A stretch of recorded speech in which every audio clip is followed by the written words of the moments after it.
ప్రభుత్వ medical college women's హాస్టల్లో విషాదం జరిగింది. నంద్యాలకు చెందిన గీతాంజలి అనే ఫస్ట్ ఇయర్ మెడికో విద్యార్థిని ఆత్మహత్య చేసుకుంది. దసరా సెలవులకు వెళ్లి నిన్ననే హాస్టల్కు తిరిగి వచ్చింది. హాస్టల్ గదిలో ఎవరూ లేని సమయంలో ఫ్యాన్ కు ఉరివేసుకుని గీతాంజలి ఆత్మహత్య చేసుకుంది.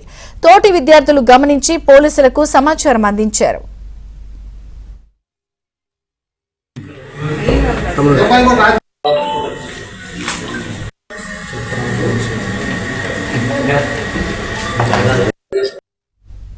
నెల్లూరు ప్రభుత్వ మెడికల్ కాలేజీలో విషాదం చోటు చేసుకుంది. గీతాంజలి అనే మెడికో విద్యార్థిని ఆత్మహత్య చేసుకుంది. వివరాలు మహేష్ అందిస్తారు. మహేష్, ప్రభుత్వ మెడికల్ కాలేజీలో మొదటి సంవత్సరం చదువుతున్న ఎంబీబీఎస్ మొదటి సంవత్సరం చదువుతున్న గీతాంజలి అనే మెడికో విద్యార్థిని సూసైడ్ కి పాల్పడడం జరిగింది. ఆమె రూమ్ లో ఎవరు లేని సమయంలో హాస్టల్లో ఒకసారి ఫ్యాన్ కి ఉరేసుకొని ఆత్మహత్య చేసుకుంది. ఎవరు గమనించలేదు. చాలా సేపటి తర్వాత స్నేహితులు గమనించి చూసేసరికి అప్పటికే ఆమె చనిపోవడం జరిగింది. ప్రధానంగా ఇటీవల దసరా సెలవులకి ఆమె సొంత ప్రాంతమైన నంద్యాల జిల్లాలోని తమ స్వగ్రామానికి వెళ్లి తిరిగి నిన్ననే రావడం జరిగింది. హోమ్ సిక్ కారణంగా చనిపోయిందా అనే ఒక అనుమానాలు వ్యక్తమవుతున్నాయి. దుర్గామెట్ట సిఐ రోసియా అక్కడికి చేరుకొని కేసు నమోదు చేసి దర్యాప్తు మొదలు పెట్టారు.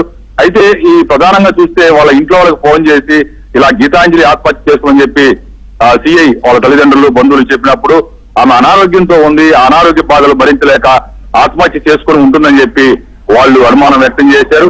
అలాగే మొత్తం మీద కూడా మొదటి సంవత్సరంలోనే ఇలా జరగటం, ఆత్మహత్యకు పాల్పడడం ఒక రకంగా హోమ్ సిక్ కూడా అయి ఉండొచ్చు.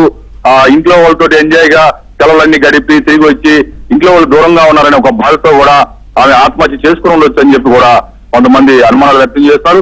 మరోవైపు వాళ్ళది మధ్యతరగతి కుటుంబం, అక్కడ మెడికో స్టూడెంట్స్ అందరూ కూడా విచ్చలవిడిగా డబ్బులు ఖర్చు చేస్తుంటారు.